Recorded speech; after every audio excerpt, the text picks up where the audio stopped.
My name's Brandon and this is Nickelodeon Video Game History, a show where I take a look back on all of the video games based on Nickelodeon shows and retrospectively review them. Today we're jumping forward in Nick's history, going from the very first SpongeBob home console game to the latest SpongeBob home console game. Seemingly out of nowhere, Krusty Cook-Off came to the Nintendo Switch on April 29 in North America, but took a little longer to make its way to all other regions. This isn't actually a new SpongeBob game technically. It's a beefed up version of a mobile game that originally released on February 4, 2020. The game then came to PCs on December 11 before receiving new life on the Switch under the Extra Krusty Edition title. This new version boasts extra content and features, which you definitely want to have considering the mobile game is free and the console version is $30 goddamn. Thankfully, they were running a 50% off deal for the release, but even that reduced price is pretty insane for what is essentially still just a mobile game. Apparently that mobile game was downloaded over 35 million times, so I can imagine it was quite a success for developer Nukebox Studios. I'm assuming they also ported this over to Switch. I couldn't really find confirmation on this, and there's no developer logos when you start up the game. They specialise in free-to-play mobile games, so naturally I've never heard of anything they'd previously worked on. Free-to-play mobile games generally aren't my domain, unless you're Yu-Gi-Oh! Duel Links, which I've had an insane addiction to recently. So now that I've finally got access to the game, let's dive in to see what Krusty Cook-Off has in store for us.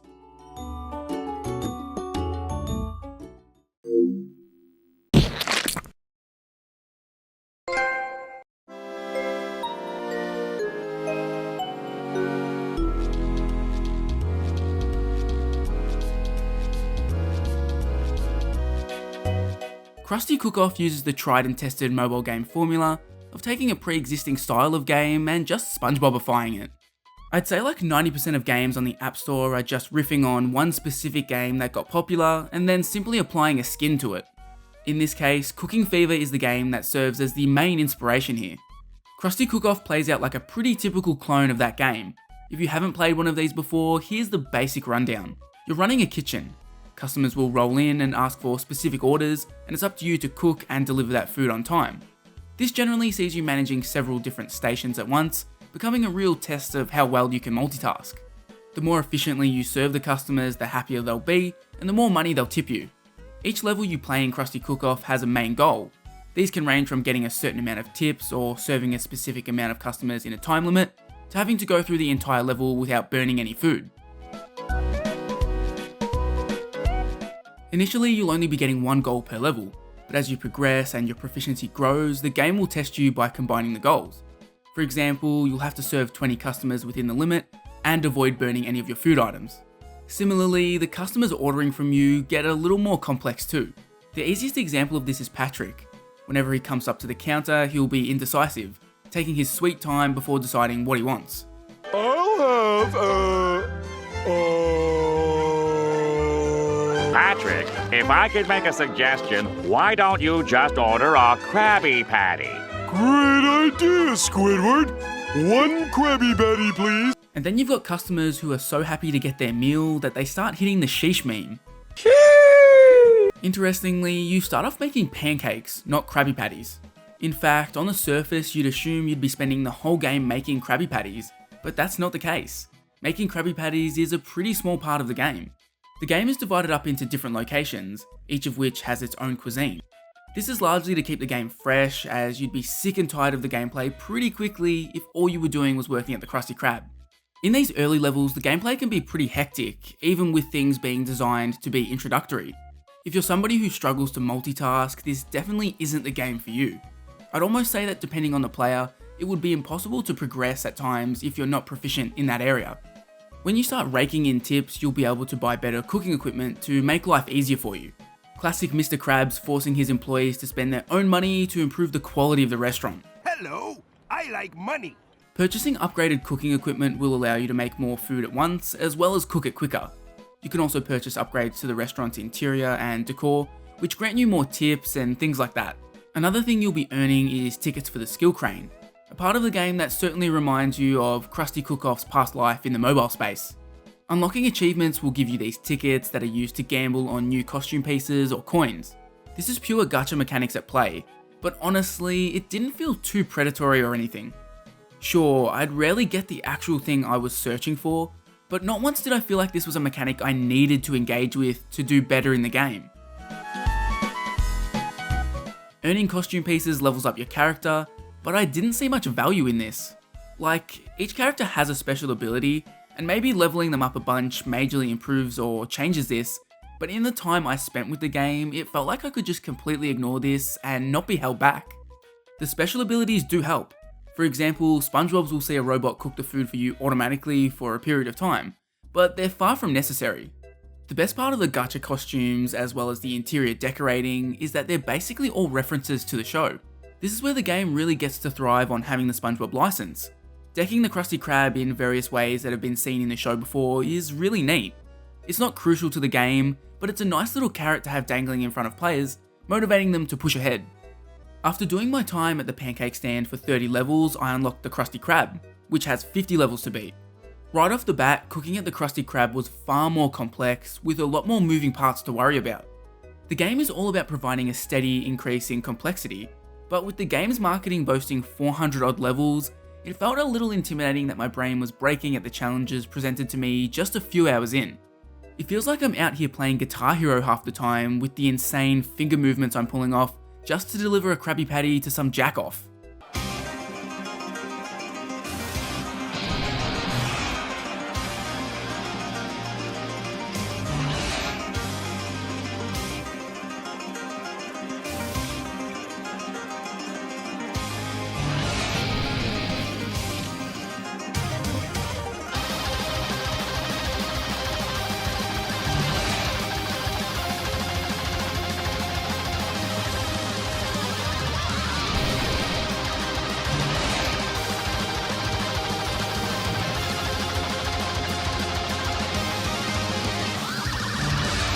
The final location I unlocked before sitting down to put this review together was Sandy's Barbecue. This had 60 levels, and I honestly couldn't see myself enjoyably progressing past this location. Even on the opening level, the complexity felt ridiculously intimidating. Sure, there are a number of systems in place to help you keep progressing through levels, but something tells me the mobile grind would have begun for me right around here. Another notable area Krusty Cook-Off suffers in is navigation through the menus. Translating controls from a mobile game to a console game is often one of the trickiest things to try and do. So many of the luxuries that are afforded by having touch controls are immediately thrown into disarray when you put a controller into the mix. For a relevant example, go look at Steven Universe Unleash the Light, which recently released on consoles. The game works immaculately with the touch controls, but put a DualShock in your hands and it becomes a frustrating experience. Thankfully, the issue here is relatively minor.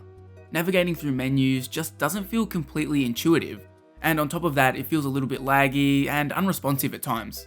But on the flip side, I think they did an incredible job translating the gameplay to a controller. I haven't played the touchscreen version, but using a controller felt seamless. Sure, it looked like I was playing Guitar Hero half the time, but not once did I find myself frustrated by the layout or integration. And my final minor issue is the little story interstitials between levels. Every few levels it'll cut to some dialogue between a few characters. This is just completely bland and uninteresting. Most of the time it was just rehashing gags and moments from the show, but without voice acting, so it was more of a nuisance than anything. There's no serious overarching narrative going on, and they do a good job of incorporating reference to the show in other ways, so I would have preferred them just cutting this entirely. But like I said, this is a minor gripe, especially because they allow you to skip all of this instantly by pressing the plus button.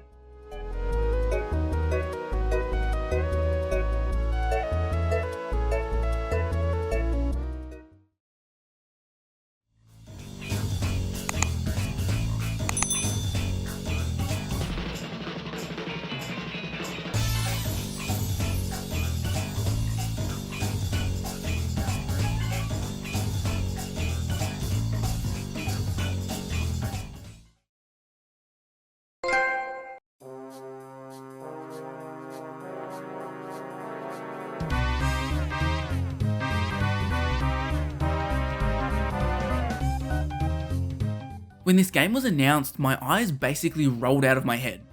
A SpongeBob game released out of nowhere that's just a port of a pre-existing mobile game?